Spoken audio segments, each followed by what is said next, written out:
So here we are at the 100 kilo division. This is going to be the division I'm really looking forward to seeing. I just think there's a lot of really talented players in here and a lot of matchups I really want to see. So let's talk about this a little bit. Let's jump right into it. Let's go up here to Pool A. Liparteliani of Georgia. You know, I'm gonna push him through a little bit to here, and then the other person I think I'm just gonna push. Man, that's a tough one. So we gotta talk about this. Here we go. So we're gonna grab that pencil. Let's just go G E. Oh, perfect. Here we gotta go with Darwish from Egypt. Tons of just experience, but I think he's on that downcline. He's not at the highest level like he used to be. Here, it's a tough matchup. The UAE for the Canadian is not going to be an easy just walk through.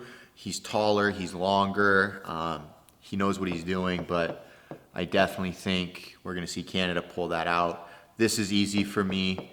We're going France all the way, but I do think that the Canada-France matchup can go either way. The Canadian is not a guaranteed win against the French player. But I do want to see the Canadian do well.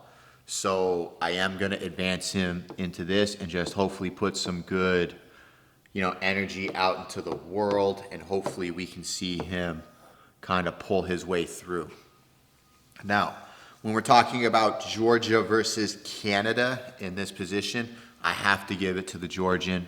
I think his experience and his know-how is just going to carry him through that match. As long as he stays mistake-free, I don't think the Canadian can beat him, but he has been known to be a little too aggressive or a little too, proud, where he stands in front of people a little too much, and the Canadian might be able to counter him, but his judo, I think, in my opinion, is better than the Canadian. I think the Canadian is just a little more opportunistic. So if the Georgian player leaves those openings because his presence is a little too exposed on the mat, then the Canadian has a chance to capitalize. Down here, though, this for me, I think, is an easy one to say. I understand, Wolf from Japan is number 5 and the Israeli is number 4, but I think we do this hands down, no problem.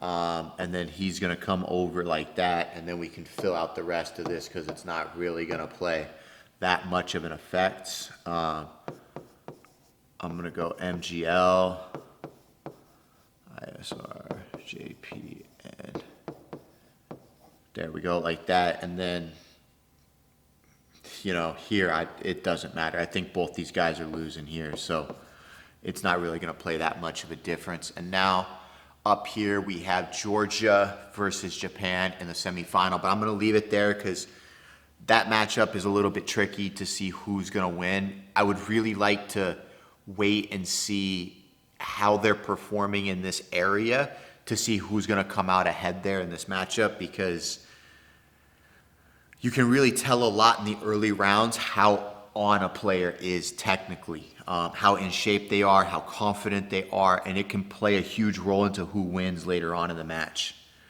But let's jump up here into Pool C. I think an important match is this first one because I think Nikiforov from Belgium stands a good shot at beating the guy from Portugal. He has a presence about him where his confidence is on another level. But at the end of the day, Belgium was a top player in the world and was a seeded player for a very long time. So he does have the skill to step up and beat the guy from Portugal. Down here, I don't think this match matters. So I'm going to say Hungary because I think whoever it is, Russia is advancing. And then here we got to pick somebody. We got to pick Portugal over Belgium. I think just because of where his confidence level is, you have to pick it. And then I think you got to just say his confidence, man. Most of this game is mental, right? If you believe it, you can accomplish it. But that's not to say it's the only thing. He does have big, explosive judo.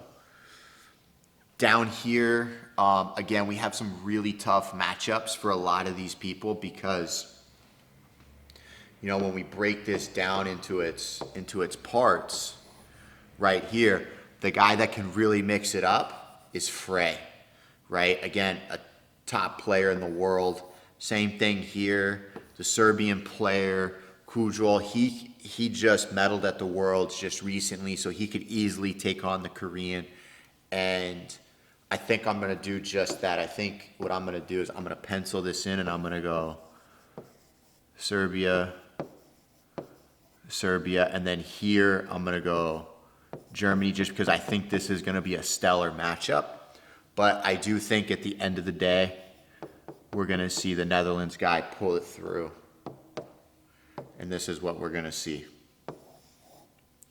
And we're going to go like that. And now this is what it's looking like. And now the question becomes who wins, Netherlands or Serbia? I understand the Serbian isn't a contender and Korrel's number 3, but at the end of the day, he is coming off a world silver. It obviously wasn't enough points to get him into that bracket.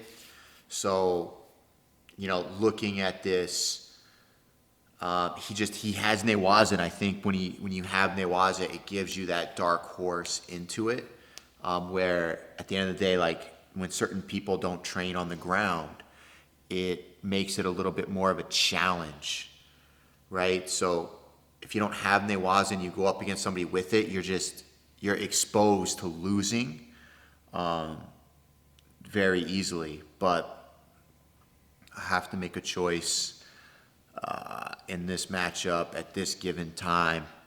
I think I'm going to see that. I think we're going to see the Dutch guy pull it out. And then we're here. And now, so this is going to be our semifinals. We have Georgia versus Japan, Portugal versus the Netherlands. I think looking at this, what I think I would like to see is this.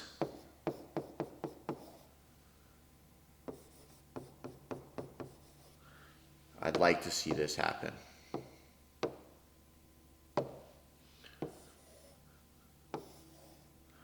And then when I'm looking at this matchup, I'd really like to see the Georgian pull it out in the end. I think he deserves it. He's been around a long time. He's got the experience for it. So let's drop this down here. Let's go into the results. Let's pencil that in. And then right here, we have the loser here of 32, which is Portugal, and then up here it was Japan. But again, there's some talented players in here who have lost, right? We have the Serbian, then we have the Russian, the Israeli, and the Canadian.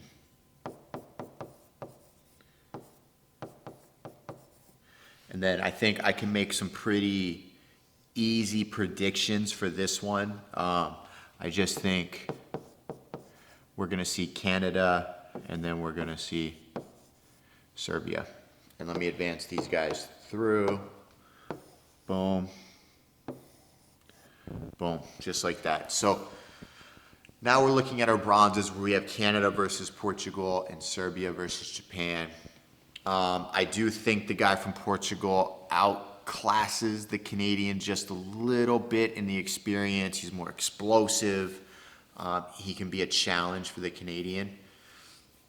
But it is a throwing contest for a lot of these guys. Neither one of them really have Newaza to speak of. So in a throwing contest between these two, I definitely think I have to give it to the Portugal guy. You know what? Yeah, I have to. I want to put the Canadian in there, but I just feel like I can't do it. And then here, the Serbian versus the Japanese player, I think I just have to go Japan. You know, he's a rock solid player. Very easy judo to understand, but it's hard to get through because it's so basic. He doesn't do a lot of flashy stuff, and I think his solid foundation, he's just going to be able to catch the Serbian player for a Wazari early on in the match, maybe about the midway point, and then he'll be able to ride that out for a bronze medal win. Let's see here. Oops, change this up. Let's put the pencil back up here.